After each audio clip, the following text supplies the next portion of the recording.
Richard Nixon. 37th President of the United States.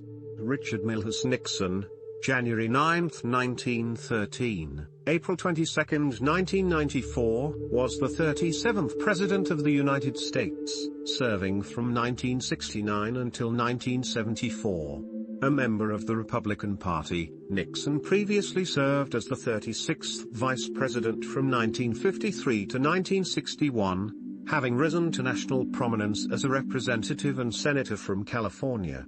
After 5 years in the White House that saw the conclusion to the U.S. involvement in the Vietnam War, détente with the Soviet Union and China, and the establishment of the Environmental Protection Agency, he became the only president to resign from the office, following the Watergate scandal. Nixon was born into a poor family in a small town in Southern California. He graduated from Duke University School of Law in 1937 and returned to California to practice law. He and his wife Pat moved to Washington in 1942 to work for the federal government. He served on active duty in the Navy Reserve during World War II. He was elected to the House of Representatives in 1946. His pursuit of the His case established his reputation as a leading anti-communist, which elevated him to national prominence. In 1950, he was elected to the Senate. He was the running mate of Dwight D. Eisenhower, the Republican Party's presidential nominee in the 1952 election, subsequently serving for 8 years as the vice president. He unsuccessfully ran for president in 1960, narrowly losing to John F. Kennedy. Nixon then lost a race for governor of California to Pate Brown in 1962. In 1968, he ran for the presidency again and was elected, defeating Hubert Humphrey and George Wallace in a close election. Nixon ended American involvement in Vietnam in 1973, ending the military draft that same year. Nixon's visits to China in 1972 eventually led to diplomatic relations between the two nations, and he gained the anti-ballistic missile treaty with the Soviet Union the same year. His administration generally transferred power from federal control to state control. He imposed wage and price controls for 90 days, enforced desegregation of southern schools, established the Environmental Protection Agency, and began the war on cancer. He also presided over the Apollo 11 moon landing, which signaled the end of the space race. He was re-elected in one of the largest electoral landslides in American history in 1972 when he defeated George McGovern. In his second term, Nixon ordered an airlift to resupply Israeli losses in the Yom Kippur War, a war which led to the oil crisis at home. By late 1973, Watergate escalated, costing Nixon much of his political support. On August 9, 1974, facing almost certain impeachment and removal from office, he became the first American president to resign. After his resignation, he was issued a pardon by his successor, Gerald Ford. In 20 years of retirement, Nixon wrote his memoirs and 9 other books and undertook many foreign trips, rehabilitating his image into that of an elder statesman and leading expert on foreign affairs. He suffered a debilitating stroke on April 18, 1994, and died 4 days later at age 81. Surveys of historians and political scientists have ranked Nixon as a below-average president. However, evaluations of him have proven complex, with successes as president contrasted against the circumstances of his departure from office. Early life. Richard Milhous Nixon was born on January 9, 1913, in Yorba Linda, California, in a house built by his father. His parents were Hannah Milhous Nixon and Francis A. Nixon. His mother was a Quaker, and his father converted from Methodism to the Quaker faith. Through his mother, Nixon was a descendant of the early English settler Thomas Cornell, who was also an ancestor of Ezra Cornell, the founder of Cornell University, as well as of Jimmy Carter and Bill Gates. Nixon's upbringing was marked by evangelical Quaker observances of the times, such as refraining from alcohol, dancing, and swearing. Nixon had 4 brothers: Harold, 1909-33, Donald, 1914-87, Arthur, 1918-25, and Edward, 1930 to 2019. 4 of the 5 Nixon boys were named after kings who had ruled in medieval or legendary Britain. Richard, for example, was named after Richard the Lionheart. Nixon's early life was marked by hardship, and he later quoted a saying of Eisenhower to describe his boyhood: "We were poor, but the glory of it was we didn't know it." The Nixon family ranch failed in 1922, and the family moved to Whittier, California. In an area with many Quakers, Frank Nixon opened a grocery store and gas station. Richard's younger brother Arthur died in 1925 at the age of 7 after a short illness. Richard was 12 years old when a spot was found on his lung. With a family history of tuberculosis, he was forbidden to play sports. Eventually, the spot was found to be scar tissue from an early bout of pneumonia. Primary and secondary education. Richard attended East Whittier Elementary School, where he was president of his 8th grade class. His parents believed that attending Whittier High School had caused Richard's older brother Harold to live a dissolute lifestyle before he fell ill of tuberculosis. He died of it in 1933, so they sent Richard to the larger Fullerton Union High School. He had to ride a school bus for an hour each way during his freshman year and received excellent grades. Later, he lived with an aunt in Fullerton during the week. He played junior varsity football, and seldom missed a practice, though he was rarely used in games. He had greater success as a debater, winning a number of championships and taking his only formal tutelage in public speaking from Fullerton's head of English, H. Lynn Scheller. Nixon later remembered Scheller's words: "Remember, speaking is conversation, don't shout at people. Talk to them. Converse with them."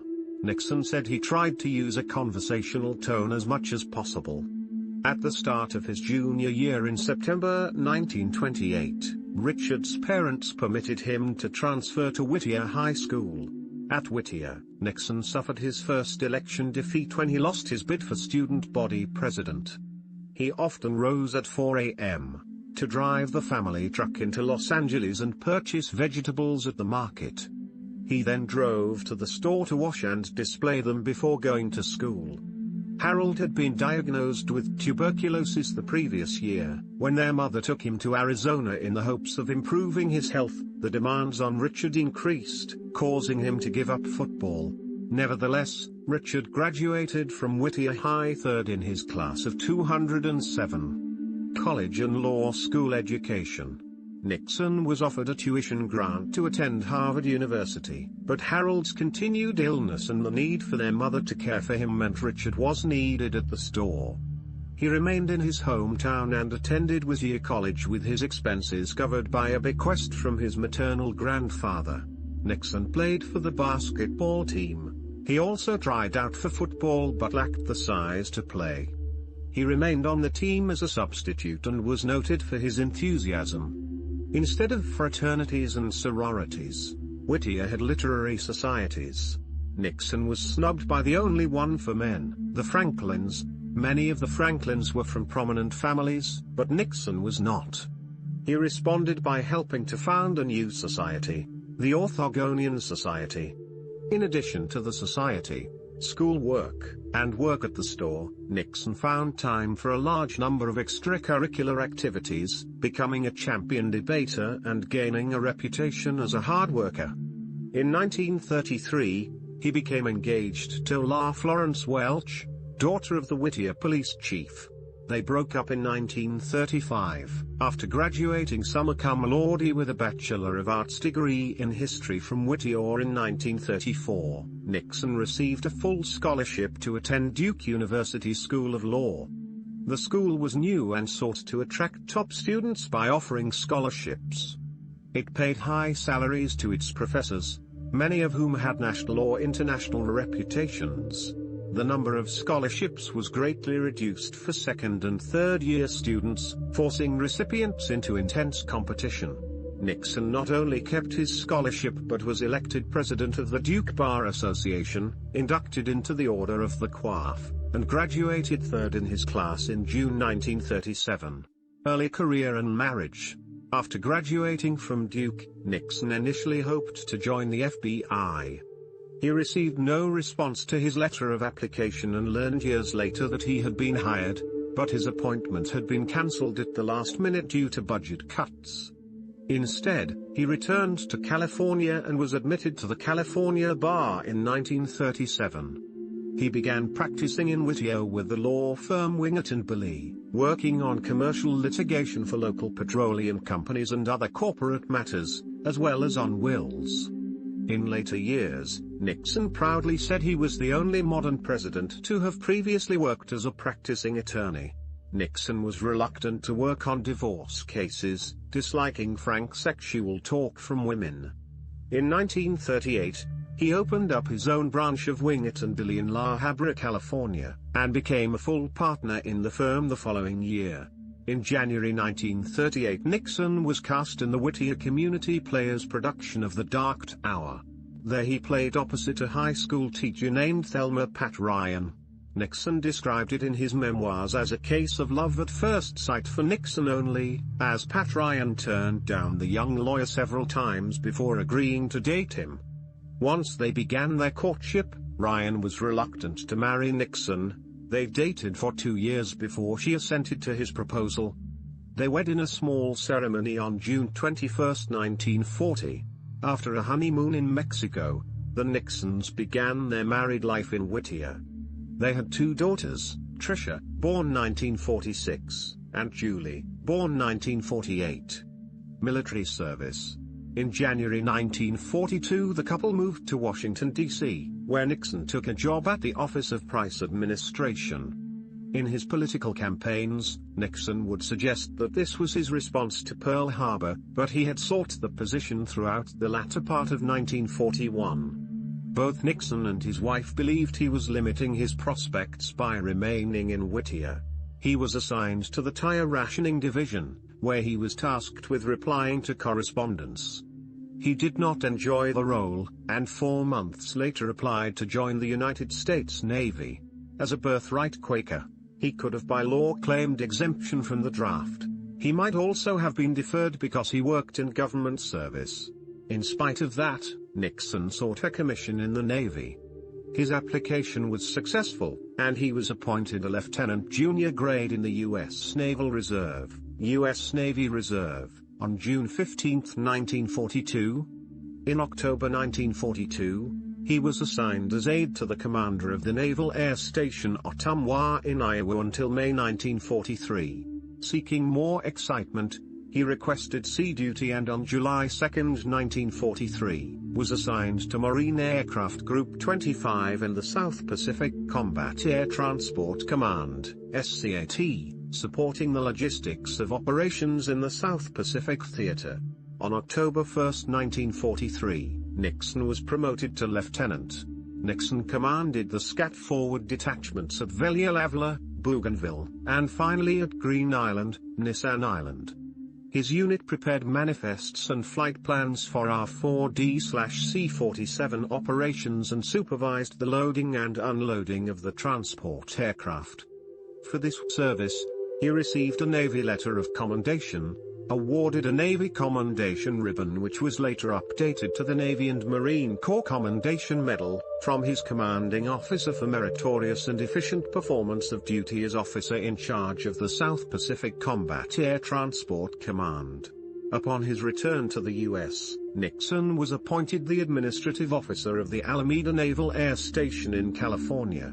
In January 1945 he was transferred to the Bureau of Aeronautics office in Philadelphia to help negotiate the termination of war contracts, and received his second letter of commendation, from the Secretary of the Navy for meritorious service, tireless effort, and devotion to duty. Later, Nixon was transferred to other offices to work on contracts and finally to Baltimore. On October 3, 1945, he was promoted to lieutenant commander. On March 10, 1946, he was relieved of active duty. On June 1, 1953, he was promoted to commander in the U.S. Naval Reserve, from which he retired in the U.S. Naval Reserve on June 6, 1966.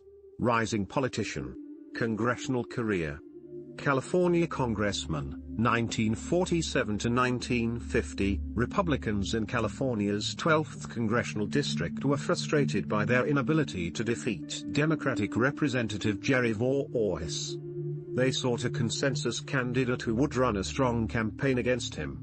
In 1945, they formed a committee of 100 to decide on a candidate, hoping to avoid internal dissensions which had led to previous Voorhis victories. After the committee failed to attract higher-profile candidates, Herman Berry, manager of Whittier's Bank of America branch, suggested Nixon, a family friend with whom he had served on the Whittier College Board of Trustees before the war. Perry wrote to Nixon in Baltimore. After a night of excited talk between Nixon and his wife, he responded to Perry with enthusiasm. Nixon flew to California and was selected by the committee. When he left the Navy at the start of 1946, Nixon and his wife returned to Whittier, where Nixon began a year of intensive campaigning. He contended that Voorhis had been ineffective as a representative and suggested that Voorhis's endorsement by a group linked to communists meant that Voorhis must have radical views. Nixon won the election, receiving 65,586 votes to Voorhis's 49,994. In June 1947, Nixon supported the Taft-Hartley Act, a federal law that monitors the activities and power of labor unions, and he served on the Education and Labor Committee. In August 1947, he became one of 19 House members to serve on the Herter Committee, which went to Europe to report on the need for U.S. foreign aid. Nixon was the youngest member of the committee and the only Westerner. Advocacy by Herter Committee members, including Nixon, led to congressional passage of the Marshall Plan. In his memoirs, Nixon wrote that he joined the House Un-American Activities Committee (HUAC) at the end of 1947. However, he was already a WAC member in early February 1947, when he heard enemy number one Gerard Isler and his sister Ruth Fisher testify. On February 18, 1947, Nixon referred to Isler's belligerence toward WAC in his maiden speech to the House. Also by early February 1947, fellow U.S. Representative Charles J. Kirsten had introduced him to Father John Francis Cronin in Baltimore. Cronin shared with Nixon his 1945 privately circulated paper The Problem of American Communism in 1945, with much information from the FBI's William C. Sullivan, who by 1961 would head domestic intelligence under J. Edgar Hoover. By May 1948, Nixon had co-sponsored a Nixon bill to implement a new approach to the complicated problem of internal communist subversion. It provided for registration of all Communist Party members and required a statement of the source of all printed and broadcast material issued by organizations that were found to be communist fronts. He served as floor manager for the Republican Party.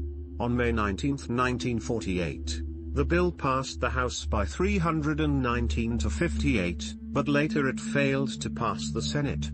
The Nixon Library cites this bill's passage as Nixon's first significant victory in Congress. Nixon first gained national attention in August 1948, when his persistence as a WAC member helped break the Alger Hiss spy case.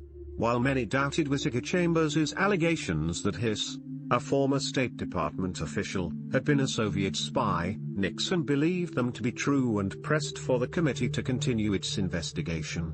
After Hiss filed suit for defamation, Chambers produced documents corroborating his allegations. These included paper and microfilm copies that Chambers turned over to House investigators after having hidden them overnight in a field. They became known as the Pumpkin Papers. Hiss was convicted of perjury in 1950 for denying under oath he had passed documents to Chambers. In 1948, Nixon successfully cross-filed as a candidate in his district, winning both major party primaries, and was comfortably re-elected. U.S. Senate, 1950 to 1953. In the Senate, Nixon took a prominent position in opposing global communism, traveling frequently and speaking out against it. He maintained friendly relations with his fellow anti-communist, controversial Wisconsin Senator Joseph McCarthy, but was careful to keep some distance between himself and McCarthy's allegations. Nixon also criticized President Harry S. Truman's handling of the Korean War. He supported statehood for Alaska and Hawaii, voted in favor of civil rights for minorities, and supported federal disaster relief for India and Yugoslavia. He voted against price controls and other monetary restrictions, benefits for illegal immigrants, and public power. Vice President, 1953 to 1961, General Dwight D. Eisenhower was nominated for president by the Republicans in 1952.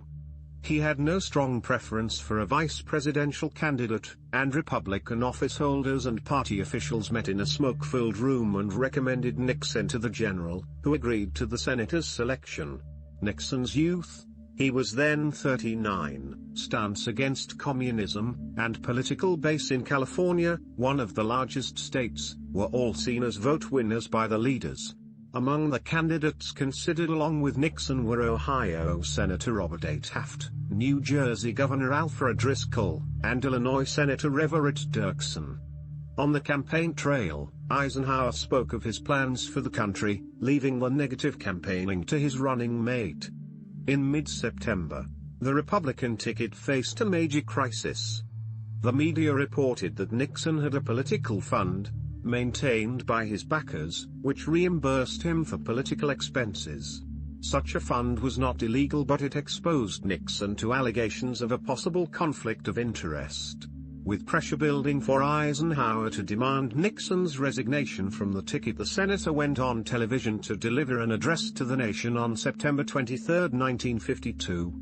The address, later termed the Checkers Speech, was heard by about 60 million Americans, including the largest television audience up to that point. Nixon emotionally defended himself, stating that the fund was not secret, nor had donors received special favors. He painted himself as a man of modest means. His wife had no mink coat. Instead, she wore a respectable Republican cloth coat, and a patriot. The speech would be remembered for the gift which Nixon had received, but which he would not give back, a little Cocker Spaniel dog, sent all the way from Texas. And our little girl, Tricia, the 6-year-old, named it Checkers. The speech prompted a huge public outpouring of support for Nixon. Eisenhower decided to retain him on the ticket, which proved victorious in the November election. Eisenhower gave Nixon responsibilities during his term as vice president, more than any previous vice president. Nixon attended Cabinet and National Security Council meetings and chaired them when Eisenhower was absent. A 1953 tour of the Far East succeeded in increasing local goodwill toward the United States and prompted Nixon to appreciate the potential of the region as an industrial center. He visited Saigon and Hanoi in French Indochina. On his return to the United States at the end of 1953, Nixon increased the amount of time he devoted to foreign relations. Biographer Erwin Gelman, who chronicled Nixon's congressional years, said of his vice presidency, Eisenhower radically altered the role of his running mate by presenting him with critical assignments in both foreign and domestic affairs once he assumed his office. The vice president welcomed the president's initiatives and worked energetically to accomplish White House objectives. Because of the collaboration between these two leaders, Nixon deserves the title, the first modern vice president. Despite intense campaigning by Nixon, who reprised his strong attacks on the Democrats, the Republicans lost control of both houses of Congress in the 1954 elections. These losses caused Nixon to contemplate leaving politics once he had served out his term. On September 24, 1955, President Eisenhower suffered a heart attack. His condition was initially believed to be life-threatening. Eisenhower was unable to perform his duties for 6 weeks. The 25th Amendment to the United States Constitution had not yet been proposed, and the vice president had no formal power to act. Nonetheless, Nixon acted in Eisenhower's stead during this period, presiding over cabinet meetings and ensuring that aides and cabinet officers did not seek power. According to Nixon biographer Stephen Ambrose, Nixon had earned the high praise he received for his conduct during the crisis. He made no attempt to seize power. His spirits buoyed, Nixon sought a second term, but some of Eisenhower's aides aimed to displace him. In a December 1955 meeting, Eisenhower proposed that Nixon not run for re-election in order to give him administrative experience before a 1960 presidential run and instead become a cabinet officer in a second Eisenhower administration. Nixon believed such an action would destroy his political career. When Eisenhower announced his re-election bid in February 1956, he hedged on the choice of his running mate, saying it was improper to address that question until he had been renominated. Although no Republican was opposing Eisenhower, Nixon received a substantial number of write-in votes against the president in the 1956 New Hampshire primary election. In late April, the president announced that Nixon would again be his running mate. Eisenhower and Nixon were re-elected by a comfortable margin in the November 1956 election. In early 1957, Nixon undertook another major foreign trip, this time to Africa. On his return, he helped shepherd the Civil Rights Act of 1957 through Congress. The bill was weakened in the Senate, and civil rights leaders were divided over whether Eisenhower should sign it. Nixon advised the president to sign the bill, which he did. Eisenhower suffered a mild stroke in November 1957, and Nixon gave a press conference, assuring the nation that the cabinet was functioning well as a team during Eisenhower's brief illness. On April 27, 1958, Richard and Pate Nixon reluctantly embarked on a goodwill tour of South America. In Montevideo, Uruguay, Nixon made an impromptu visit to a college campus, where he fielded questions from students on U.S. foreign policy. The trip was uneventful until the Nixon party reached Lima, Peru, where he was met with student demonstrations. Nixon went to the historical campus of National University of San Marcos, the oldest university in the Americas, got out of his car to confront the students, and stayed until forced back into the car by a volley of thrown objects. At his hotel, Nixon faced another mob, and one demonstrator spat on him. In Caracas, Venezuela, Nixon and his wife were spat on by anti-American demonstrators and their limousine was attacked by a pipe-wielding mob. According to Ambrose, Nixon's courageous conduct caused even some of his bitterest enemies to give him some grudging respect. Reporting to the cabinet after the trip, Nixon claimed there was absolute proof that the protesters were directed and controlled by a central communist conspiracy. Secretary of State John Foster Dulles concurred in this view. Director of Central Intelligence Allen Dulles sharply rebuked it. In July 1959, President Eisenhower sent Nixon to the Soviet Union for the opening of the American National Exhibition in Moscow.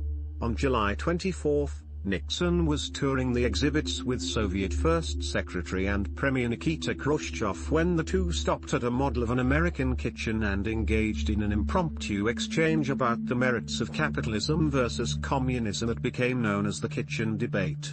1960 and 1962 elections, wilderness years. In 1960, Nixon launched his first campaign for President of the United States. He faced little opposition in the Republican primaries and chose former Massachusetts Senator Henry Cabot Lodge Jr. as his running mate. His Democratic opponent was John F. Kennedy, and the race remained close for the duration. Nixon campaigned on his experience, but Kennedy called for new blood and claimed the Eisenhower-Nixon administration had allowed the Soviet Union to overtake the U.S. in ballistic missiles, the missile gap. A new political medium was introduced in the campaign: televised presidential debates. In the first of four such debates, Nixon appeared pale, with a 5 o'clock shadow, in contrast to the photogenic Kennedy. Nixon's performance in the debate was perceived to be mediocre in the visual medium of television, though many people listening on the radio thought Nixon had won. Nixon narrowly lost the election. Kennedy won the popular vote by only 112,827 votes, 0.2%. There were charges of voter fraud in Texas and Illinois, both states won by Kennedy. Nixon refused to consider contesting the election. feeling a lengthy controversy would diminish the United States in the eyes of the world and the uncertainty would hurt U.S. interests. At the end of his term of office as vice president in January 1961, Nixon and his family returned to California, where he practiced law and wrote a best-selling book, Six Crises, which included coverage of the Hiss case, Eisenhower's heart attack, and the fund crisis, which had been resolved by the Checkers speech. Local and national Republican leaders encouraged Nixon to challenge incumbent Pate Brown for governor of California in the 1962 election. Despite initial reluctance, Nixon entered the race. The campaign was clouded by public suspicion that Nixon viewed the office as a stepping stone for another presidential run, some opposition from the far right of the party, and his own lack of interest in being California's governor. Nixon hoped a successful run would confirm his status as the nation's leading active Republican politician, and ensure he remained a major player in national politics. Instead, he lost to Brown by more than 5 percentage points, and the defeat was widely believed to be the end of his political career. In an impromptu concession speech the morning after the election, Nixon blamed the media for favoring his opponent, saying, "You won't have Nixon to kick around anymore because, gentlemen, this is my last press conference." The California defeat was highlighted in the November 11, 1962, episode of ABC's Howard K. Smith News and Comment, titled The Political Obituary of Richard M. Nixon. Alger Hiss appeared on the program, and many members of the public complained that it was unseemly to give a convicted felon airtime to attack a former vice president. The furor drove Smith and his program from the air, and public sympathy for Nixon grew. In 1963 the Nixon family traveled to Europe, where Nixon gave press conferences and met with leaders of the countries he visited. The family moved to New York City, where Nixon became a senior partner in the leading law firm Nixon, Mudge, Rouse, Guthrie, and Alexander. When announcing his California campaign, Nixon had pledged not to run for president in 1964, even if he had not. He believed it would be difficult to defeat Kennedy, or after his assassination, Kennedy's successor, Lyndon Johnson.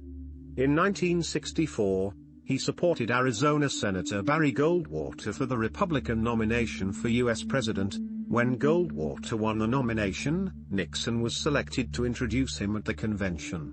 Although he thought Goldwater unlikely to win, Nixon campaigned for him loyally.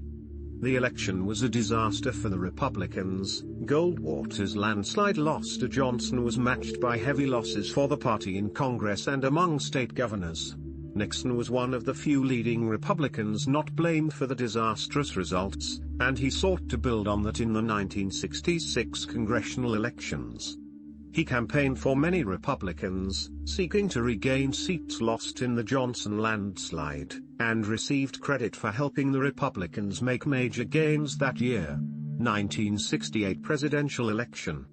At the end of 1967, Nixon told his family he planned to run for president a second time.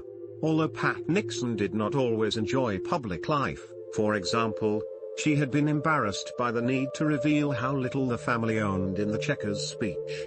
She was supportive of her husband's ambitions. Nixon believed that with the Democrats torn over the issue of the Vietnam War, a Republican had a good chance of winning, although he expected the election to be as close as in 1960. One of the most tumultuous primary election seasons ever began as the Tet Offensive was launched in January 1968. President Johnson withdrew as a candidate in March, after doing unexpectedly poorly in the New Hampshire primary. In June, Senator Robert F. Kennedy, a Democratic candidate, was assassinated just moments after his victory in the California primary. On the Republican side, Nixon's main opposition was Michigan Governor George Romney, though New York Governor Nelson Rockefeller and California Governor Ronald Reagan each hoped to be nominated in a brokered convention. Nixon secured the nomination on the first ballot.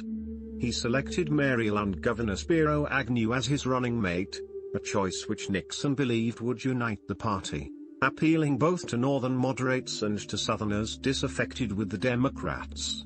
Nixon's Democratic opponent in the general election was Vice President Hubert Humphrey, who was nominated at a convention marked by violent protests. Throughout the campaign, Nixon portrayed himself as a figure of stability during a period of national unrest and upheaval.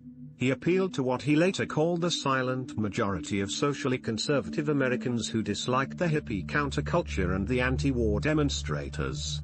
Agnew became an increasingly vocal critic of these groups, solidifying Nixon's position with the right. Nixon waged a prominent television advertising campaign, meeting with supporters in front of cameras.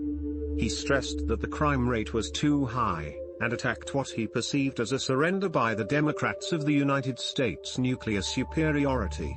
Nixon promised peace with honor in the Vietnam War and proclaimed that new leadership will end the war, and win the peace in the Pacific. He did not release specifics of how he hoped to end the war, resulting in media intimations that he must have a secret plan. His slogan of "Nixon's the one" proved to be effective. Johnson's negotiators hoped to reach a truce, or at least a cessation of bombings, in Vietnam prior to the election. On October 22, 1968, candidate Nixon received information that Johnson was preparing a so-called October surprise to elect Humphrey in the last days of the campaign, and his administration had abandoned 3 non-negotiable conditions for a bombing halt. Whether the Nixon campaign interfered with any ongoing negotiations between the Johnson administration and the South Vietnamese by engaging Anna Chennault, a prominent Chinese-American fundraiser for the Republican Party, remains an ongoing controversy. While notes uncovered in 2016 may support such a contention, the context of said notes remains of debate. It is not clear whether the government of South Vietnam needed much encouragement to opt out of a peace process they considered disadvantageous. In a 3-way race between Nixon, Humphrey, and American Independent Party candidate former Alabama Governor George Wallace, Nixon defeated Humphrey by nearly 500,000 votes, 0.7 of a percentage point, with 301 electoral votes to 191 for Humphrey and 46 for Wallace. He became the first former vice president to have returned to private life and subsequently be elected president. In his victory speech, Nixon pledged that his administration would try to bring the divided nation together. Nixon said, "I have received a very gracious message from the vice president, congratulating me for winning the election. I congratulated him for his gallant and courageous fight against great odds. I also told him that I know exactly how he felt. I know how it feels to lose a close one." President, 1969 to 1974. Nixon was inaugurated as president on January 20, 1969, sworn in by his one-time political rival, Chief Justice Earl Warren. Pat Nixon held the family Bibles open at Isaiah 2:4, which reads, "They shall beat their swords into plowshares, and their spears into pruning hooks." In his inaugural address, which received almost uniformly positive reviews, Nixon remarked that the greatest honor history can bestow is the title of peacemaker, a phrase that would later be placed on his gravestone. He spoke about turning partisan politics into a new age of unity. In these difficult years, America has suffered from a fever of words, from inflated rhetoric that promises more than it can deliver, from angry rhetoric that fans discontents into hatreds, from bombastic rhetoric that postures instead of persuading. We cannot learn from one another until we stop shouting at one another, until we speak quietly enough so that our words can be heard as well as our voices. Foreign policy. The relationship between Nixon and Henry Kissinger, his national security advisor, was unusually close. It has been compared to the relationships of Woodrow Wilson and Colonel House, or Franklin D. Roosevelt and Harry Hopkins. In all 3 cases, State Department was relegated to a backseat role in developing foreign policy. Historian David Rothkopf has compared the personalities of Nixon and Kissinger. They were a fascinating pair. In a way, they complemented each other perfectly. Kissinger was the charming and worldly Mr. Outside who provided the grace and intellectual establishment respectability that Nixon lacked, disdained and aspired to. Kissinger was an international citizen. Nixon very much a classic American. Kissinger had a worldview and a facility for adjusting it to meet the times. Nixon had pragmatism and a strategic vision that provided the foundations for their policies. Kissinger would, of course, say he was not political like Nixon, but in fact he was just as political as Nixon, just as calculating, just as relentlessly ambitious. These self-made men were driven as much by their need for approval and their neuroses as by their strengths. China. Nixon laid the groundwork for his overture to China before he became president, writing in Foreign Affairs a year before his election, "There is no place on this small planet for 1 billion of its potentially most able people to live in angry isolation." Assisting him in this venture was Kissinger, in charge of his United States National Security Council and future Secretary of State. They collaborated closely, bypassing cabinet officials. With relations between the Soviet Union and China at a nadir, border clashes between the two took place during Nixon's first year in office. Nixon sent private word to the Chinese that he desired closer relations. A breakthrough came in early 1971, when Chinese Communist Party (CCP) Chairman Mao Zedong invited a team of American table tennis players to visit China and play against top Chinese players. Nixon followed up by sending Kissinger to China for clandestine meetings with Chinese officials. On July 15, 1971, it was simultaneously announced by Beijing and by Nixon, on television and radio, that the president would visit China the following February. The announcements astounded the world. The secrecy allowed both sets of leaders time to prepare the political climate in their countries for the contact. In February 1972, Nixon and his wife traveled to China. Kissinger briefed Nixon for over 40 hours in preparation. Upon touching down, the President and First Lady emerged from Air Force One and greeted Chinese Premier Zhou Enlai. Nixon made a point of shaking Zhou's hand, something which then Secretary of State John Foster Dulles had refused to do in 1954 when the two met in Geneva. More than 100 television journalists accompanied the president.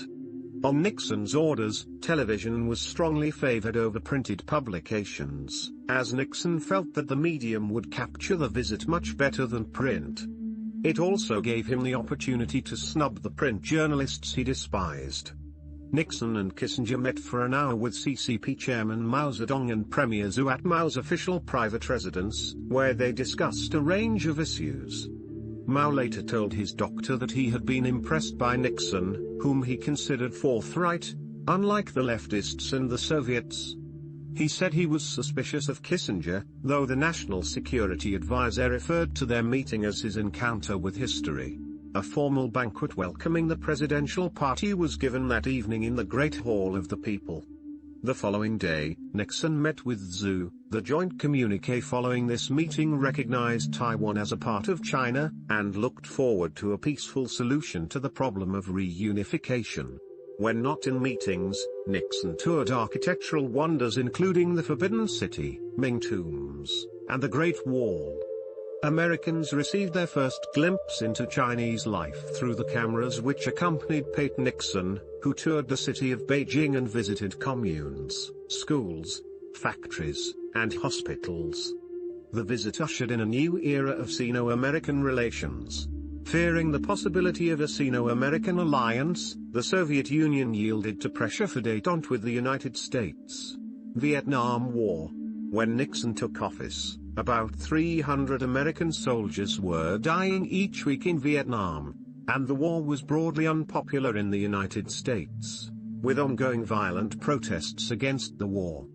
The Johnson administration had agreed to suspend bombing in exchange for negotiations without preconditions, but this agreement never fully took force. According to Walter Isaacson, soon after taking office, Nixon had concluded that the Vietnam War could not be won and he was determined to end the war quickly. He sought some arrangement which would permit American forces to withdraw, while leaving South Vietnam secure against attack. Nixon approved a secret B-52 carpet bombing campaign of North Vietnamese, and, later, Allied Khmer Rouge positions in Cambodia in March 1969, codenamed Operation Menu. without the consent of Cambodian leader Norodom Sihanouk. In mid-1969, Nixon began efforts to negotiate peace with the North Vietnamese, sending a personal letter to North Vietnamese leaders, and peace talks began in Paris. Initial talks, however, did not result in an agreement.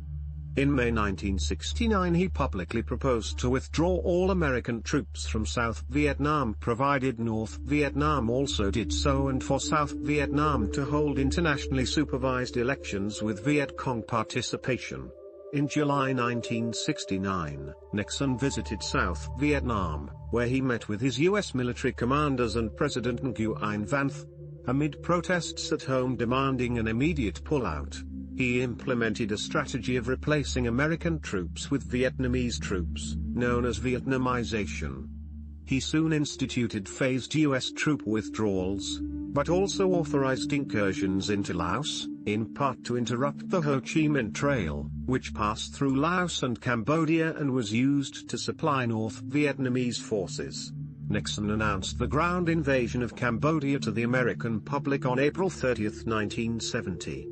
Further protests erupted against what was perceived as an expansion of the conflict, and the unrest escalated to violence when Ohio National Guardsmen shot and killed 4 unarmed students on May 4. Nixon's responses to protesters included an impromptu, early morning meeting with them at the Lincoln Memorial on May 9, 1970. Documents uncovered from the Soviet archives after 1991 reveal that the North Vietnamese attempt to overrun Cambodia in 1970 was launched at the explicit request of the Khmer Rouge and negotiated by Pol Pot's then second-in-command, Nguyen Chia. Nixon's campaign promise to curb the war, contrasted with the escalated bombing, led to claims that Nixon had a credibility gap on the issue. It is estimated that between 50,000 and 150,000 people were killed during the bombing of Cambodia between 1970 and 1973. In 1971, excerpts from the Pentagon Papers, which had been leaked by Daniel Ellsberg, were published by the New York Times and the Washington Post. When news of the leak first appeared, Nixon was inclined to do nothing. The papers, A History of United States Involvement in Vietnam, mostly concerned the lies of prior administrations and contained few real revelations. He was persuaded by Kissinger that the papers were more harmful than they appeared, and the president tried to prevent publication. The Supreme Court eventually ruled for the newspapers. As U.S. troop withdrawals continued, conscription was reduced and in 1973 ended. The armed forces became all volunteer. After years of fighting, the Paris Peace Accords were signed at the beginning of 1973. The agreement implemented a ceasefire and allowed for the withdrawal of remaining American troops without requiring the 160,000 North Vietnam Army regulars located in the south to withdraw. Once American combat support ended, there was a brief truce, before fighting broke out again. North Vietnam conquered South Vietnam in 1975. Latin American policy. Nixon had been a firm supporter of Kennedy during the 1961 Bay of Pigs invasion and 1962 Cuban Missile Crisis. On taking office in 1969, he stepped up covert operations against Cuba and its president, Fidel Castro. He maintained close relations with the Cuban-American exile community through his friend, Bebe Rebozo, who often suggested ways of irritating Castro. These activities concerned the Soviets and Cubans, who feared Nixon might attack Cuba and break the understanding between Kennedy and Khrushchev which had ended the missile crisis.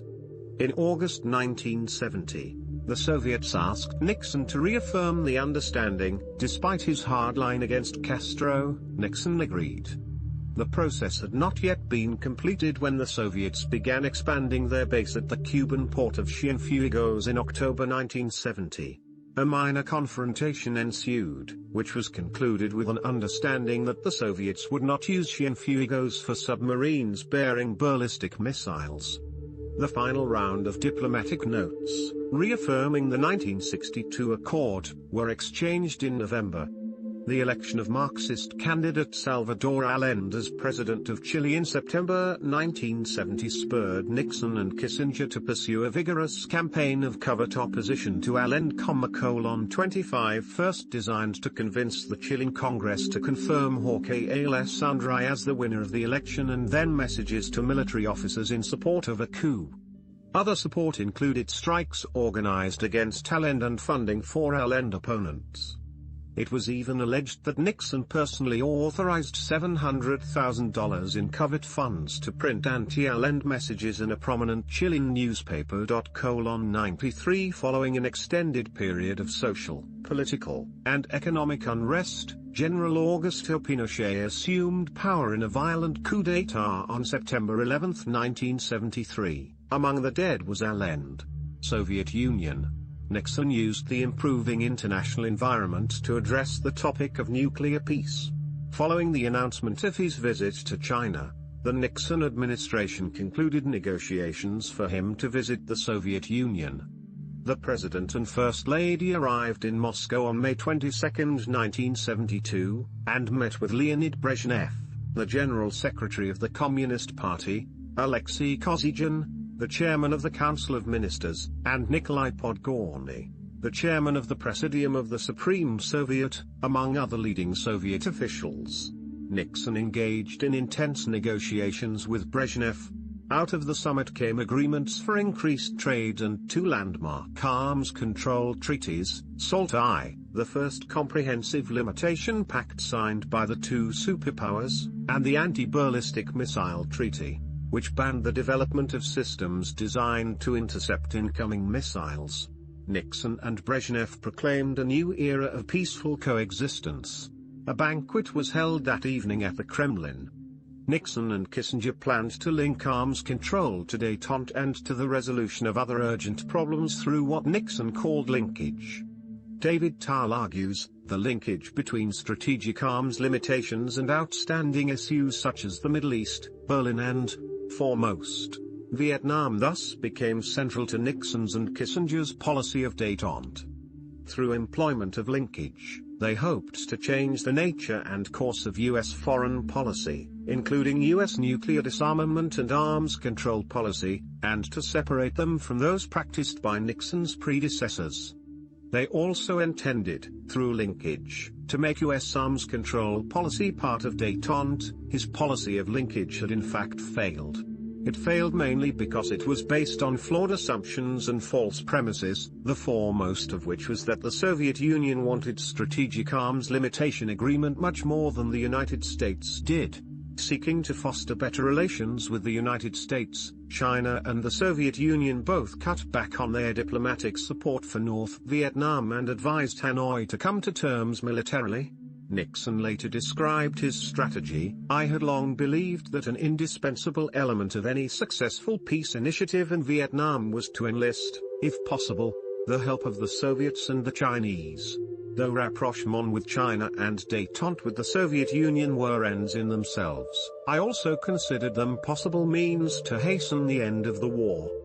At worst, Hanoi was bound to feel less confident if Washington was dealing with Moscow and Beijing. At best, if the two major communist powers decided that they had bigger fish to fry, Hanoi would be pressured into negotiating a settlement we could accept. During the previous 2 years, Nixon had made considerable progress in U.S.-Soviet relations, and he embarked on a second trip to the Soviet Union in 1974. He arrived in Moscow on June 27 to a welcome ceremony, cheering crowds, and a state dinner at the Grand Kremlin Palace that evening. Nixon and Brezhnev met in Yalta, where they discussed a proposed mutual defense pact, détente, and MIRFs.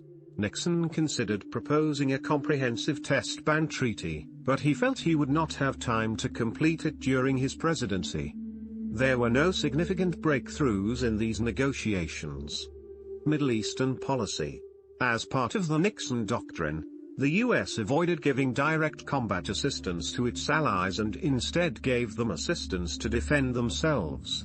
During the Nixon administration, the U.S. greatly increased arms sales to the Middle East, particularly Israel, Iran, and Saudi Arabia. The Nixon administration strongly supported Israel, an American ally in the Middle East, but the support was not unconditional. Nixon believed Israel should make peace with its Arab neighbors and that the US should encourage it. The president believed that, except during the Suez Crisis, the US had failed to intervene with Israel, and should use the leverage of the large US military aid to Israel to urge the parties to the negotiating table. The Arab-Israeli conflict was not a major focus of Nixon's attention during his first term. For one thing, he felt that no matter what he did, American Jews would oppose his re-election. On October 6, 1973, an Arab coalition led by Egypt and Syria, supported with arms and materiel by the Soviet Union, attacked Israel in the Yom Kippur War. Israel suffered heavy losses and Nixon ordered an airlift to resupply Israeli losses, cutting through interdepartmental squabbles and bureaucracy and taking personal responsibility for any response by Arab nations. More than a week later, by the time the US and Soviet Union began negotiating a truce, Israel had penetrated deep into enemy territory. The truce negotiations rapidly escalated into a superpower crisis. When Israel gained the upper hand, Egyptian President Sadat requested a joint U.S.U.S.R peacekeeping mission, which the US refused. When Soviet Premier Brezhnev threatened to unilaterally enforce any peacekeeping mission militarily, Nixon ordered the US military to DEFCON 3, placing all US military personnel and bases on alert for nuclear war. This was the closest the world had come to nuclear war since the Cuban Missile Crisis. Brezhnev backed down as a result of Nixon's actions. Because Israel's victory was largely due to US support, the Arab OPEC nations retaliated by refusing to sell crude oil to the US, resulting in the 1973 oil crisis. The embargo caused gasoline shortages and rationing in the United States in late 1973, and was eventually ended by the oil-producing nations as peace in the Middle East took hold. After the war, and under Nixon's presidency, the US re-established relations with Egypt for the first time since 1967. Nixon used the Middle East crisis to restart the stalled Middle East peace negotiations. He wrote in a confidential memo to Kissinger on October 20, "I believe that, beyond a doubt, we are now facing the best opportunity we have had in 15 years to build a lasting peace in the Middle East. I am convinced history will hold us responsible if we let this opportunity slip by. I now consider a permanent Middle East settlement to be the most important final goal to which we must devote ourselves." Nixon made one of his final international visits as president to the Middle East in June 1974, and became the first president to visit Israel. Domestic policy. Economy. At the time Nixon took office in 1969, inflation was at 4.7%, its highest rate since the Korean War. The Great Society had been enacted under Johnson, which, together with the Vietnam War costs, was causing large budget deficits.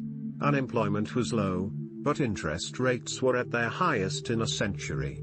Nixon's major economic goal was to reduce inflation. The most obvious means of doing so was to end the war.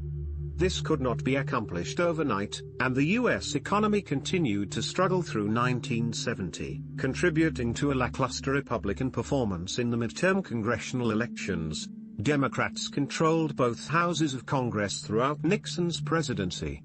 According to political economist Nigel Bowles in his 2011 study of Nixon's economic record, the new president did little to alter Johnson's policies through the first year of his presidency. Nixon was far more interested in foreign affairs than domestic policies, but he believed that voters tend to focus on their own financial condition, and that economic conditions were a threat to his re-election.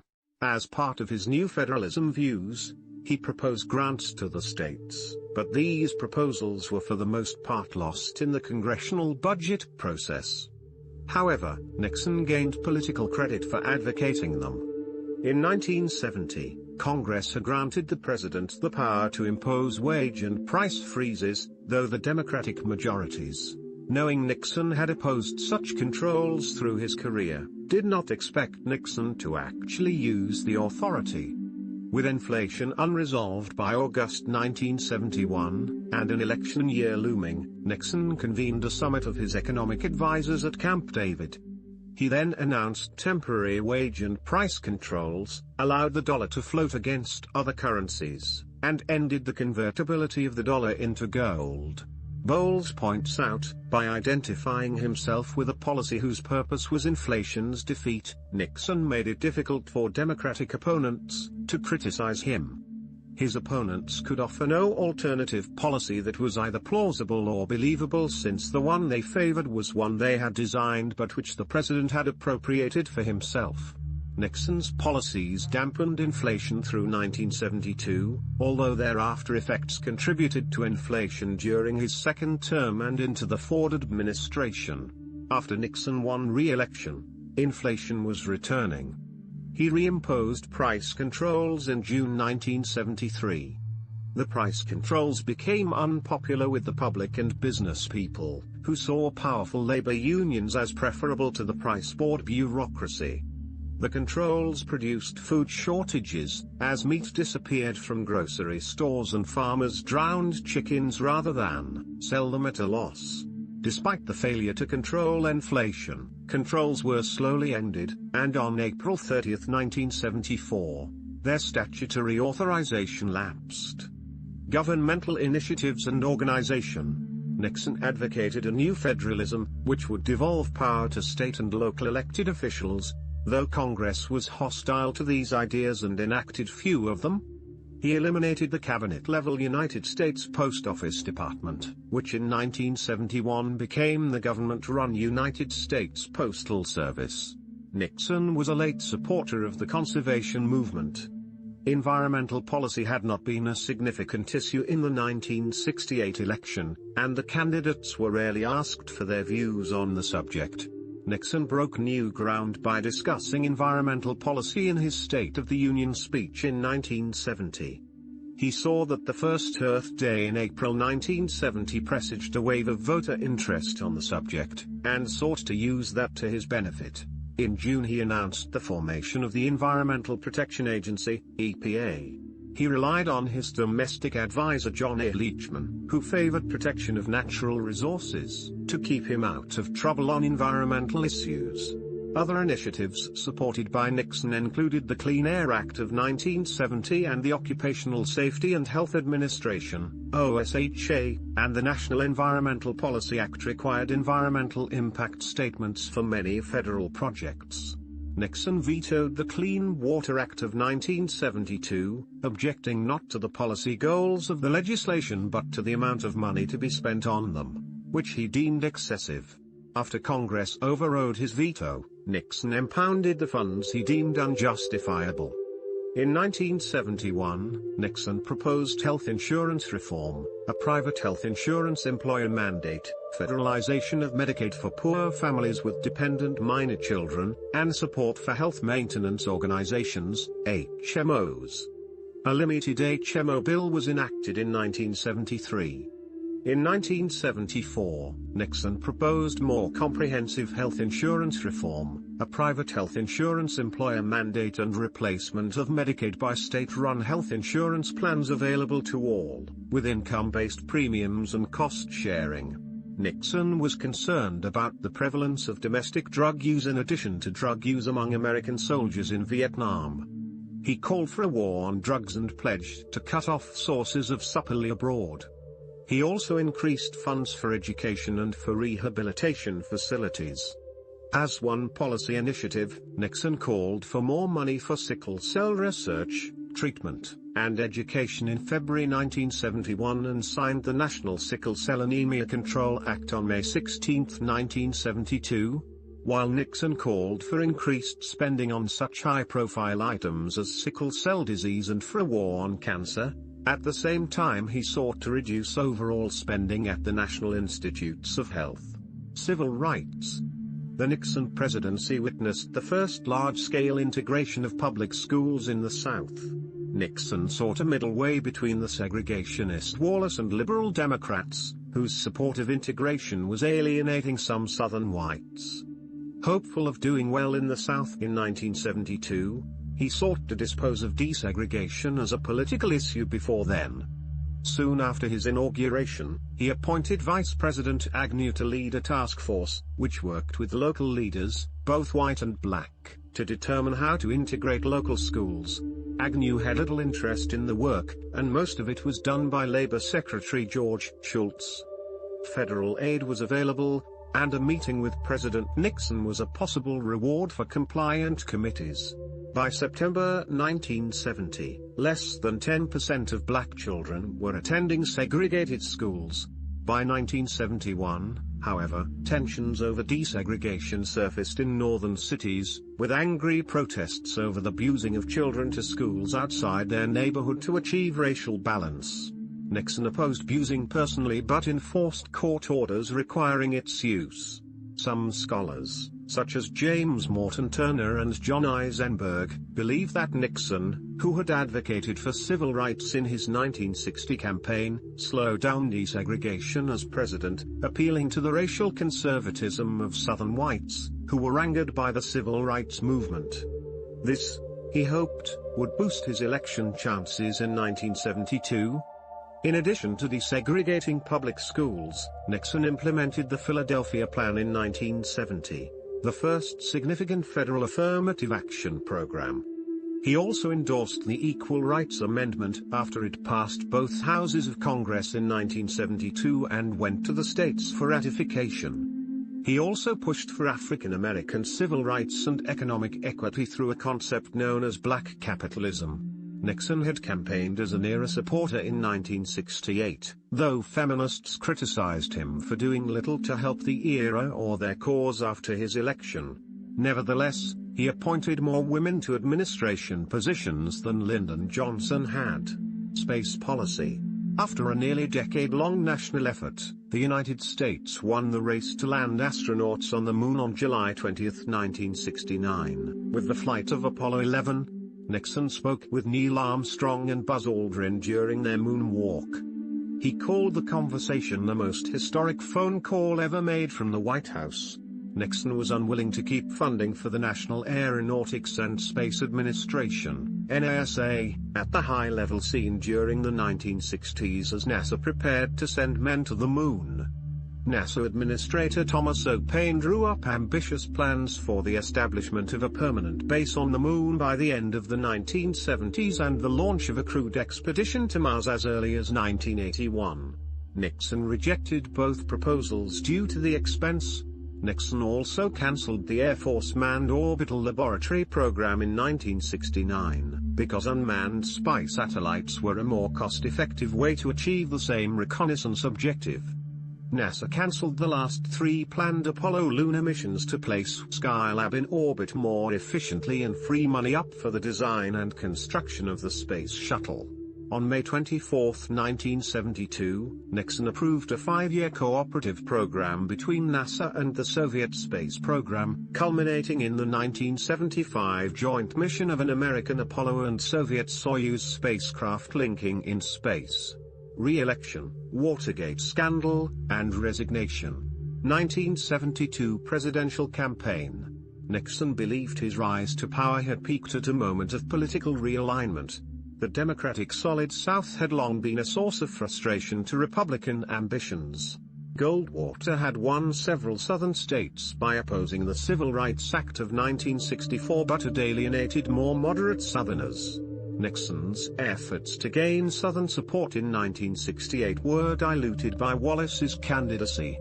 Through his first term, he pursued a Southern strategy with policies, such as his desegregation plans, that would be broadly acceptable among Southern whites, encouraging them to realign with the Republicans in the aftermath of the Civil Rights Movement.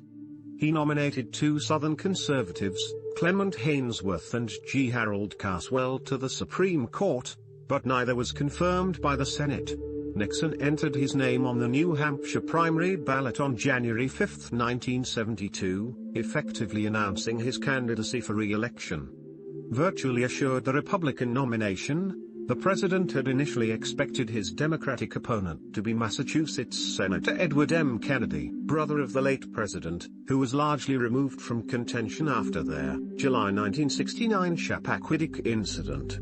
Instead, Maine Senator Edmund Muskie became the front-runner, with South Dakota Senator George McGovern in a close second place. On June 10, McGovern won the California primary and secured a Democratic nomination. The following month, Nixon was renominated at the 1972 Republican National Convention. He dismissed the Democratic platform as cowardly and divisive. McGovern intended to sharply reduce defense spending and supported amnesty for draft evaders as well as abortion rights. With some of his supporters believed to be in favor of drug legalization, McGovern was perceived as standing for amnesty, abortion and acid. McGovern was also damaged by his vacillating support for his original running mate, Missouri Senator Thomas E. Gilton, dumped from the ticket following revelations that he had received treatment for depression. Nixon was ahead in most polls for the entire election cycle, and was re-elected on November 7, 1972, in one of the largest landslide election victories in American history. He defeated McGovern with over 60% of the popular vote, losing only in Massachusetts and D.C. Watergate. The term Watergate has come to encompass an array of clandestine and often illegal activities undertaken by members of the Nixon administration. Those activities included dirty tricks, such as bugging the offices of political opponents, and the harassment of activist groups and political figures. The activities were brought to light after 5 men were caught breaking into the Democratic Party headquarters at the Watergate complex in Washington, D.C., on June 17, 1972. The Washington Post picked up on the story. Reporters Carl Bernstein and Bob Woodward relied on an informant known as Deep Throat, later revealed to be Mark Felt, associate director at the FBI, to link the men to the Nixon administration. Nixon downplayed the scandal as mere politics, calling news articles biased and misleading. A series of revelations made it clear that the committee to re-elect President Nixon, and later the White House, were involved in attempts to sabotage the Democrats. Senior aides such as White House counsel John Dean faced prosecution. In total, 48 officials were convicted of wrongdoing. In July 1973, White House aide Alexander Butterfield testified under oath to Congress that Nixon had a secret taping system and recorded his conversations and phone calls in the Oval Office. These tapes were subpoenaed by Watergate special counsel Archibald Cox. Nixon provided transcripts of the conversations but not the actual tapes, citing executive privilege. With the White House and Cox at loggerheads, Nixon had Cox fired in October in the Saturday Night Massacre. He was replaced by Leon Jaworski. In November, Nixon's lawyers revealed that a tape of conversations held in the White House on June 20, 1972, had an 18.5-minute gap. Rosemary Woods, the president's personal secretary, claimed responsibility for the gap, saying that she had accidentally wiped the section while transcribing the tape, but her story was widely mocked. The gap, while not conclusive proof of wrongdoing by the president, cast doubt on Nixon's statement that he had been unaware of the cover-up. Though Nixon lost much popular support, even from his own party, he rejected accusations of wrongdoing and vowed to stay in office. He admitted he had made mistakes but insisted he had no prior knowledge of the burglary, did not break any laws, and did not learn of the cover-up until early 1973.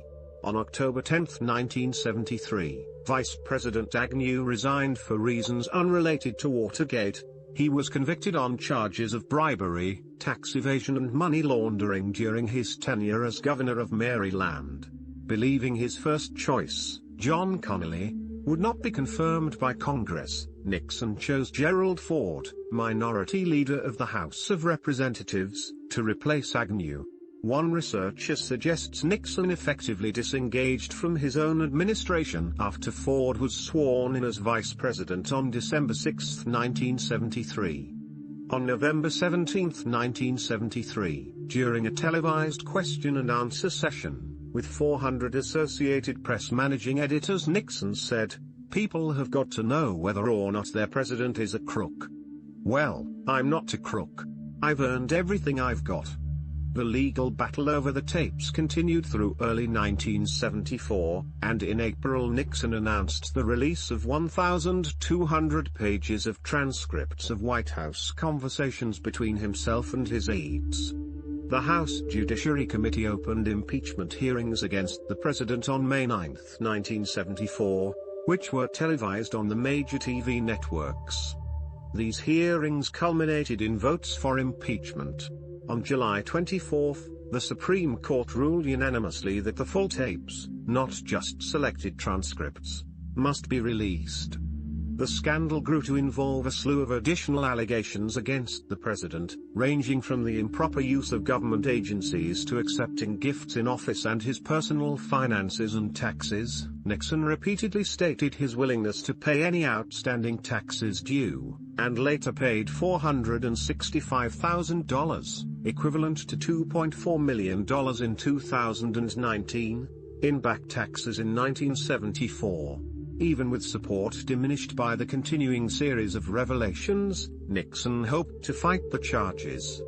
But one of the new tapes, recorded soon after the break-in, demonstrated that Nixon had been told of the White House connection to the Watergate burglaries soon after they took place, and had approved plans to thwart the investigation. In a statement accompanying the release of what became known as the smoking gun tape on August 5, 1974, Nixon accepted blame for misleading the country about when he had been told of White House involvement, stating that he had had a lapse of memory. Senate Minority Leader Hugh Scott, Senator Barry Goldwater, and House Minority Leader John Jacob Rhodes met with Nixon soon after. Rhodes told Nixon he faced certain impeachment in the House.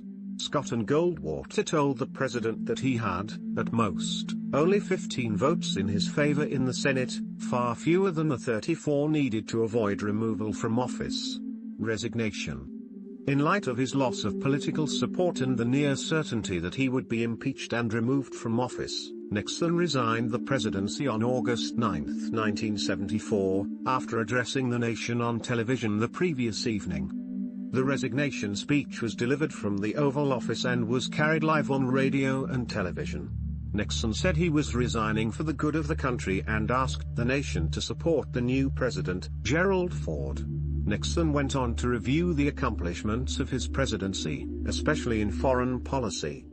He defended his record as president, quoting from Theodore Roosevelt's 1910 speech Citizenship in a Republic. "Sometimes I have succeeded and sometimes I have failed, but always I have taken heart from what Theodore Roosevelt once said about the man in the arena, whose face is marred by dust and sweat and blood, who strives valiantly, who errs and comes up short again and again because there is not effort without error and shortcoming, but who does actually strive to do the deed, who knows the great enthusiasms, the great devotions, who spends himself in a worthy cause, who at the best knows in the end the triumphs of high achievements and who at the worst, if he fails, at least fails while daring greatly."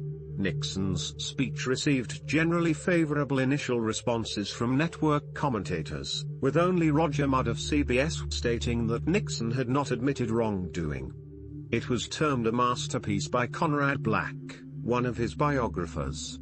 Black opined that what was intended to be an unprecedented humiliation for any American president, Nixon converted into a virtual parliamentary acknowledgement of almost blameless insufficiency of legislative support to continue. He left while devoting half his address to a recitation of his accomplishments in office. Post-presidency, 1974 to 1994. Pardon and illness. Following his resignation, the Nixons flew to their home La Casa Pacifica in San Clemente, California. According to his biographer, Jonathan Aitken, Nixon was a soul in torment after his resignation. Congress had funded Nixon's transition costs, including some salary expenses, though reducing the appropriation from $850,000 to $200,000. With some of his staff still with him, Nixon was at his desk by 7 o'clock a.m. with little to do. His former press secretary, Ron Ziegler, sat with him alone for hours each day.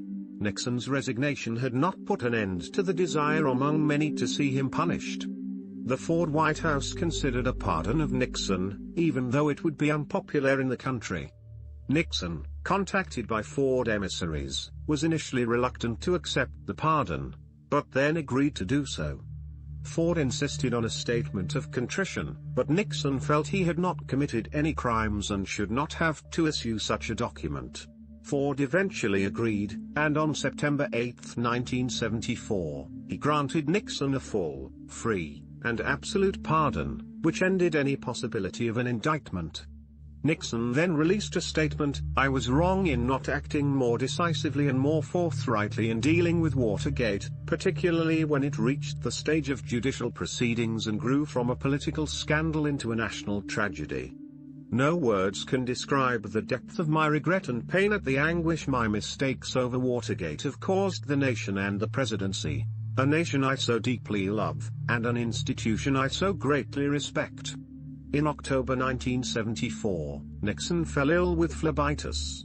Told by his doctors that he could either be operated on or die, a reluctant Nixon chose surgery, and President Ford visited him in the hospital.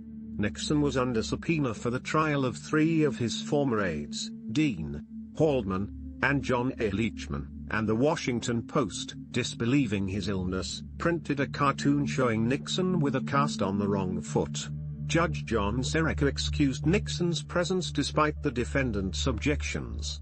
Congress instructed Ford to retain Nixon's presidential papers, beginning a 3-decade legal battle over the documents that was eventually won by the former president and his estate. Nixon was in the hospital when the 1974 midterm elections were held, and Watergate and the pardon were contributing factors to the Republican loss of 43 seats in the House and 3 in the Senate. Return to public life. In December 1974, Nixon began planning his comeback despite the considerable ill will against him in the country. He wrote in his diary, referring to himself and Pat, "So be it. We will see it through. We've had tough times before and we can take the tougher ones that we will have to go through now.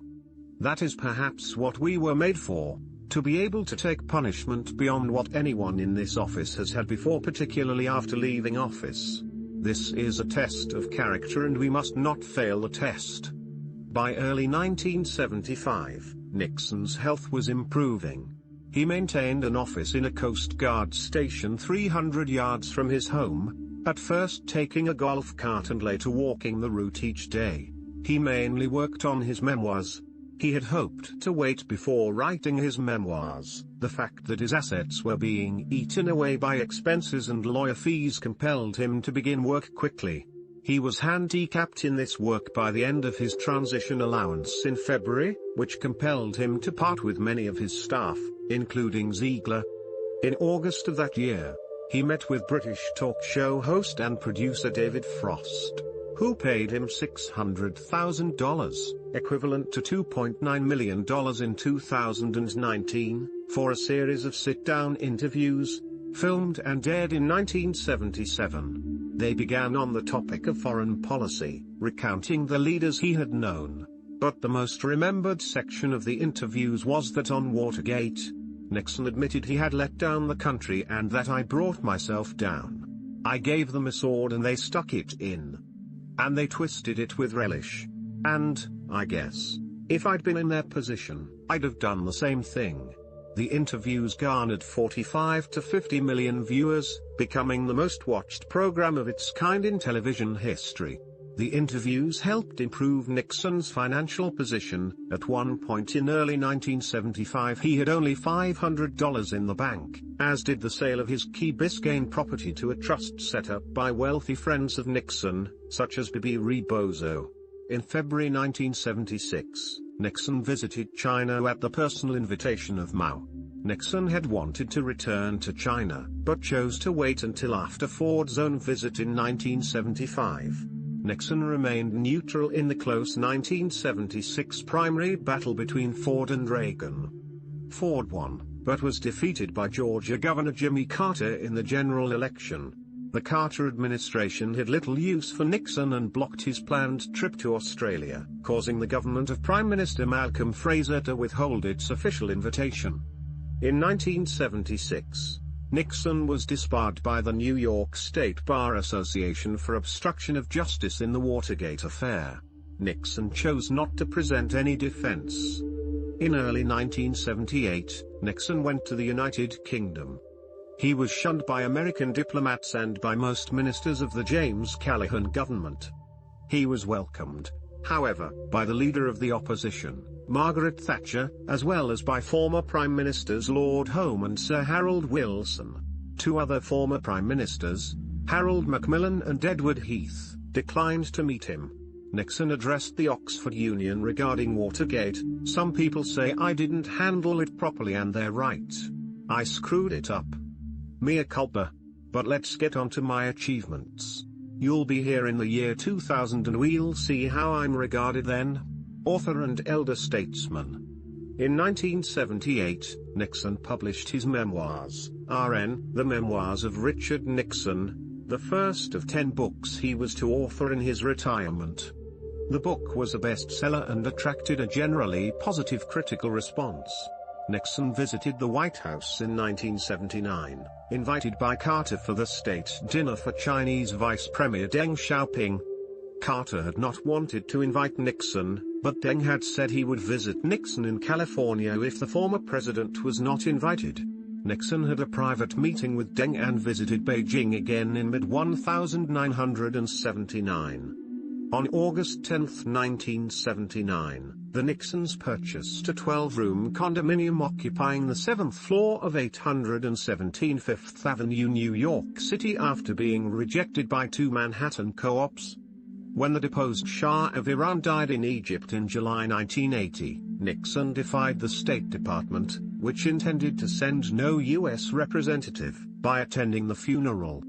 Though Nixon had no official credentials, as a former president he was seen as the American presence at its former ally's funeral. Nixon supported Ronald Reagan for president in 1980, making television appearances portraying himself as, in biographer Stephen Ambrose's words, their senior statesman above the fray. He wrote guest articles for many publications both during the campaign and after Reagan's victory. After 18 months in the New York City townhouse, Nixon and his wife moved in 1981 to Saddle River, New Jersey. Throughout the 1980s, Nixon maintained an ambitious schedule of speaking engagements and writing, traveled, and met with many foreign leaders, especially those of Third World countries. He joined former Presidents Ford and Carter as representatives of the United States at the funeral of Egyptian President Anwar Sadat. On a trip to the Middle East, Nixon made his views known regarding Saudi Arabia and Libya, which attracted significant U.S. media attention. The Washington Post ran stories on Nixon's rehabilitation. Nixon visited the Soviet Union in 1986 and on his return sent President Reagan a lengthy memorandum containing foreign policy suggestions and his personal impressions of Soviet General Secretary Mikhail Gorbachev. Following this trip, Nixon was ranked in a Gallup poll as one of the 10 most admired men in the world. In 1986, Nixon addressed a convention of newspaper publishers, impressing his audience with his tour d'horizon of the world. At the time, political pundit Elizabeth Drew wrote, "Even when he was wrong, Nixon still showed that he knew a great deal and had a capacious memory, as well as the capacity to speak with apparent authority, enough to impress people who had little regard for him in earlier times." Newsweek ran a story on Nixon's comeback with the headline "He's Back." On July 19, 1990, the Richard Nixon Library and birthplace in Yorba Linda, California opened as a private institution with the Nixons in attendance. They were joined by a large crowd of people, including Presidents Ford, Reagan, and George H.W. Bush, as well as their wives, Betty, Nancy, and Barbara. In January 1994, the former president founded the Nixon Center, today the Center for the National Interest, a Washington policy think tank and conference center. Pat Nixon died on June 22, 1993, of emphysema and lung cancer. Her funeral services were held on the grounds of the Richard Nixon Library and birthplace. Former President Nixon was distraught throughout the interment and delivered a tribute to her inside the library building. Death and funeral. Nixon suffered a severe stroke on April 18, 1994, while preparing to eat dinner in his Park Ridge, New Jersey home. A blood clot resulting from the atrial fibrillation he had suffered for many years had formed in his upper heart, broken off, and traveled to his brain. He was taken to New York Hospital Cornell Medical Center in Manhattan, initially alert but unable to speak or to move his right arm or leg. Damage to the brain caused swelling, cerebral edema, and Nixon slipped into a deep coma. He died at 9:08 p.m. on April 22, 1994, with his daughters at his bedside. He was 81 years old. Nixon's funeral took place on April 27, 1994, in Yorba Linda, California.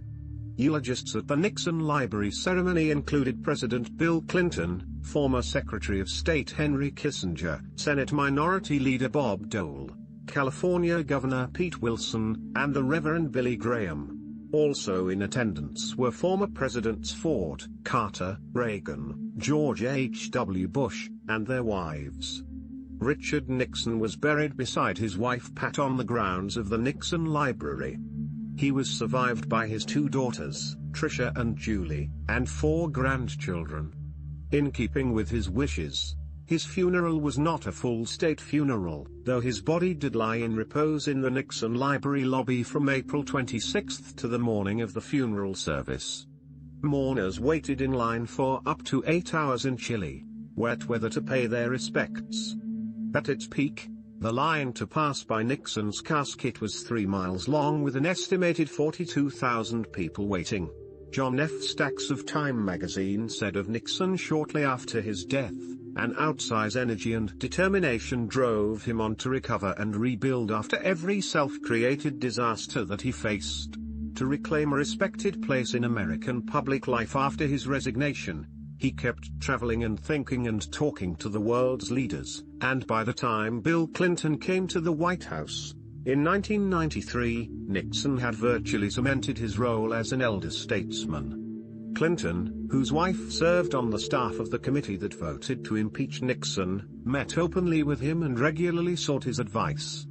Tom Wicker of the New York Times noted that Nixon had been equaled only by Franklin Roosevelt in being 5 times nominated on a major party ticket and, quoting Nixon's 1962 farewell speech, wrote, "Richard Nixon's jowly, beard-shadowed face, the ski jump nose and the widow's peak, the arms upstretched in the V sign, had been so often pictured and caricatured, his presence had become such a familiar one in the land.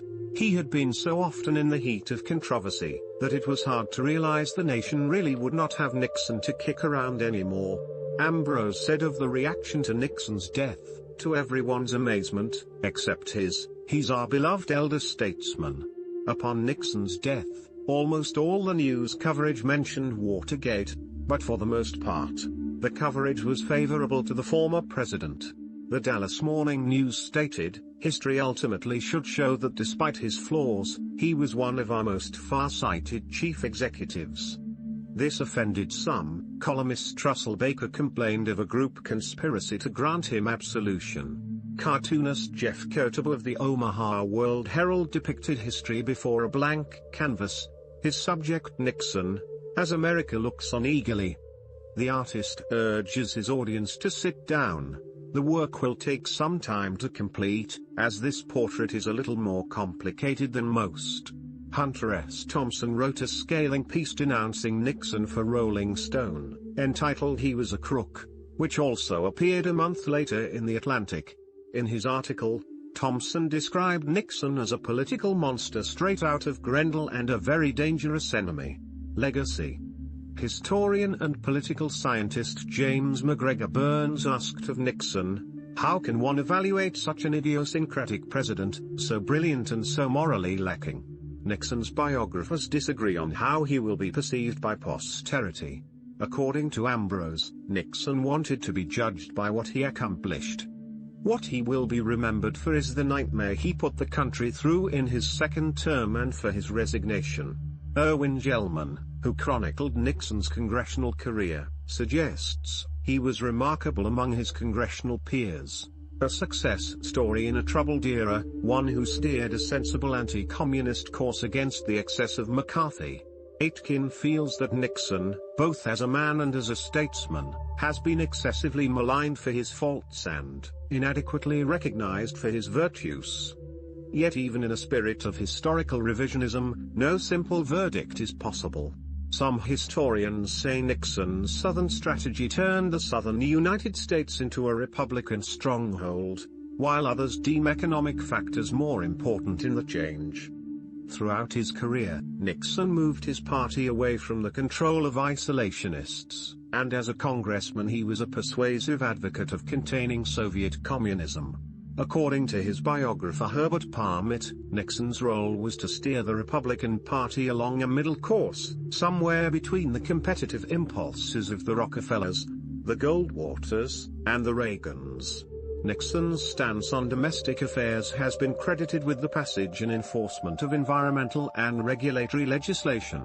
In a 2011 paper on Nixon and the environment, historian Paul Charles Bialatso points to Nixon's creation of the United States Environmental Protection Agency, EPA, and to his enforcement of legislation such as the 1973 Endangered Species Act, stating that though unsought and unacknowledged, Richard Nixon's environmental legacy is secure.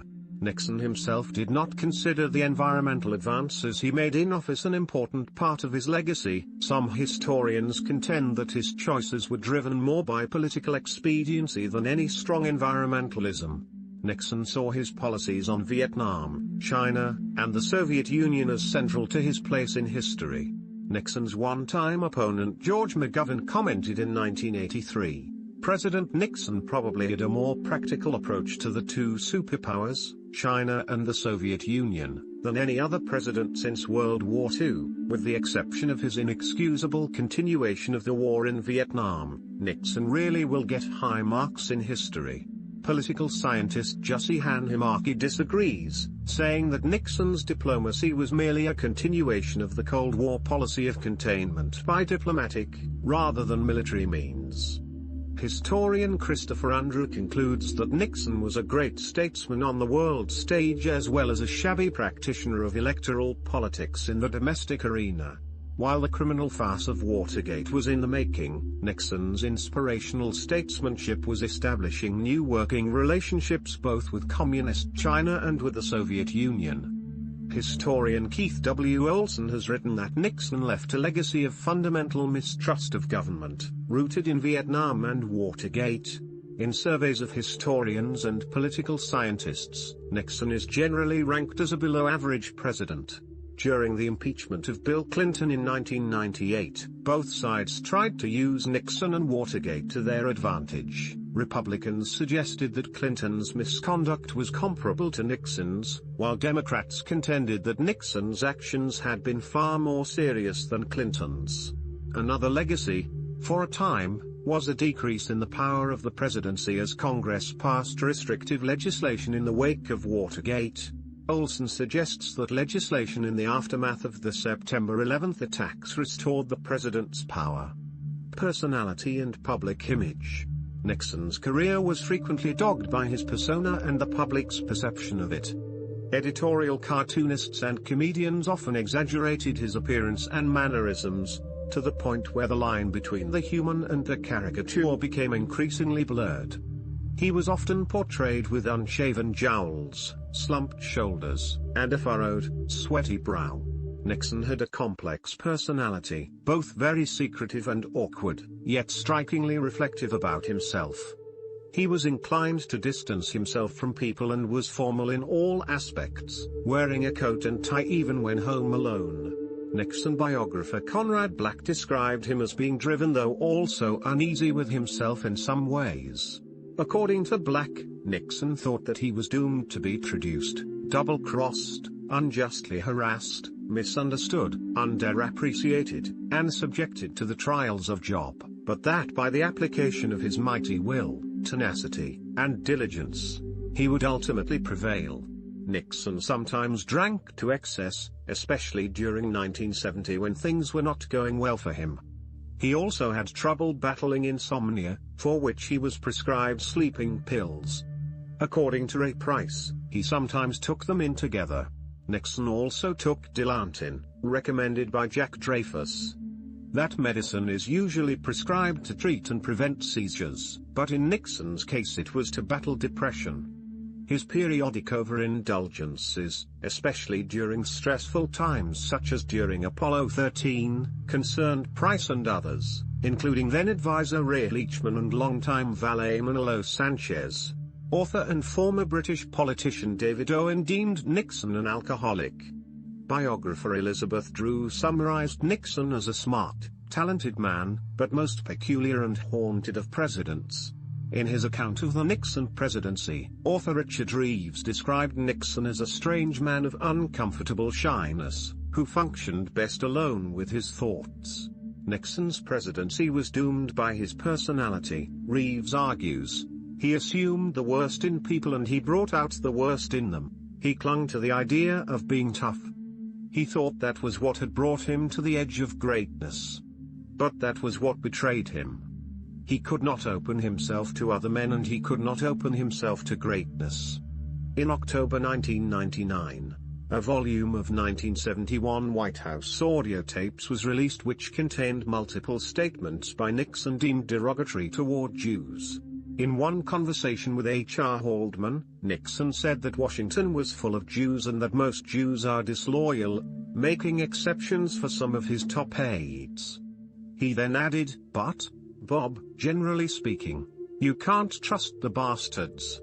They turn on you. Am I wrong or right?" Elsewhere on the 1971 recordings, Nixon denies being anti-Semitic, saying, "If anybody who's been in this chair ever had reason to be anti-Semitic, I did, and I'm not. You know what I mean?" Nixon believed that putting distance between himself and other people was necessary for him as he advanced in his political career and became president. Even Bibi Rebozo, by some accounts his closest friend, did not call him by his first name. Nixon said of this, "Even with close friends, I don't believe in letting your hair down, confiding this and that and the other thing, saying, gee, I couldn't sleep. I believe you should keep your troubles to yourself. That's just the way I am. Some people are different. Some people think it's good therapy to sit with a close friend and, just spill your guts, and reveal their inner psyche, whether they were breastfed or bottle-fed. Not me. No way." When Nixon was told that most Americans felt they did not know him even at the end of his career, he replied, "Yeah, it's true. And it's not necessary for them to know."